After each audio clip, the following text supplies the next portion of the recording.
Magandang araw mga kaibigan. Bigyan natin ngayon ng opinion reaction itong post ng Batas PH. 16 hours ago, meron silang editorial title. Boying Rimulya eyeing the ombudsman position. A shameful attempt to dilute the mechanism against corruption. So, dito, sinasabi na ang ombudsman should be an independent institution na walang kinakatakutan para ma-prosecute ang mga pinaghinalang gumagawa ng kalokohan when it comes to graft and corruption. Sabi dito, the recent announcement of Justice Secretary Rimulya expressing his craving to hold the ombudsman position is not just a wicked ambition.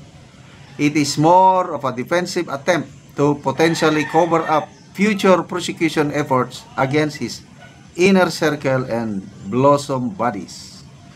The 1987 Philippine Constitution and Ombudsman Act of 1989 empowers the anti-graft body not only to investigate but also to impose administrative penalties such as orders of fine, suspension, and dismissal from service against all kinds of government officials, even cabinet members of the president accused of plunder, graft and corruption, and incompetence.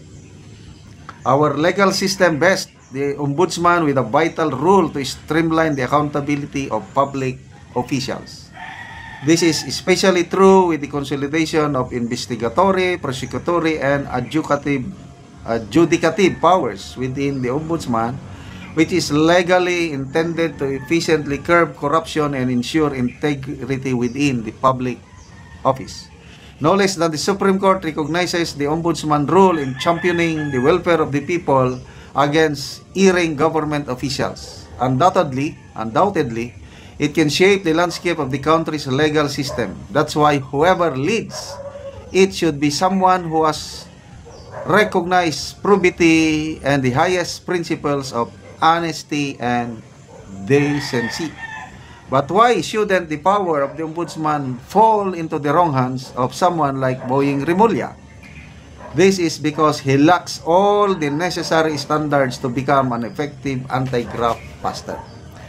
So, hindi daw maging effective si Secretary Boying Rimulya na maging ombudsman. Sabi niya, Boying is under ombudsman investigation. In May 2025, Senate Committee on Foreign Relations Committee Chair Amy Marcos tapped the Ombudsman to investigate Rimulya's potential criminal and administrative liabilities for alleged arbitrary detention, graft, usurpation of judicial authority, and false testimony in connection with the arrest and subsequent turnover of former President Duterte to the International Criminal Court. Boying should have no place in the application process. O, take note ito, may rules pala ang Judicial and Bar Council. Ito yung rule. Section 5, Rule 4 of the Judicial and Bar Council rules provide that those with pending criminal or regular administrative cases should be automatically disqualified from being nominated for appointment to any judicial post or as ombudsman or as deputy ombudsman. Salamat dito sa Batas PH, gayon ko lang nalaman. Nasa rules pala ng Judicial and Bar Council, pag may kang pending administrative or criminal case, automatic disqualified ka na. As of July 4, may nabasa akong post, 17 na ang applicants ng para ombudsman. 3 Supreme Court justices ang kasama. Isa active, ang 2 retired. May Sandigan Bayan presiding judge. Mataas din ito. Kasama din doon. May mga justices ng Court of Appeal siguro, kaya justice mo lang nakalagay. So, mabibigat po ang nag-apply.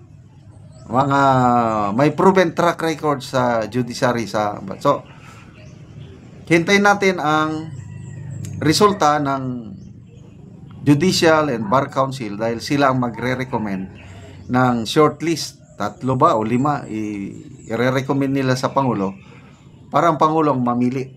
Okay, sana pa. This is not to say Boying is guilty. Rather, this is only to emphasize that putting someone as ombudsman while he himself is under ombudsman investigation is nothing but a shameful insult to the principles of accountability we sought to achieve. It invites impunity and weakens institutional checks on power. Narinig ko yan, tinanong ng mga reporters, kumusta yung kaso na naisampa sa kanya. Sabi niya, no problem, bahala na ang Judicial and Bar Council dyan. So, tingnan natin kung ano ang magiging hatol ng Judicial and Bar Council sa dami ng applicants, kung isama ba nila si Secretary Boying sa list of nominees na pagpilian ng Pangulo para maging ombudsman. Ang interview, ang alam ko, is July 30 and 31 and August 1 and 4. Yan, interview ng mga applicants sa Judicial and Bar Council. Magre-retire pala si Ombudsman Martires July 27. So, malapit na.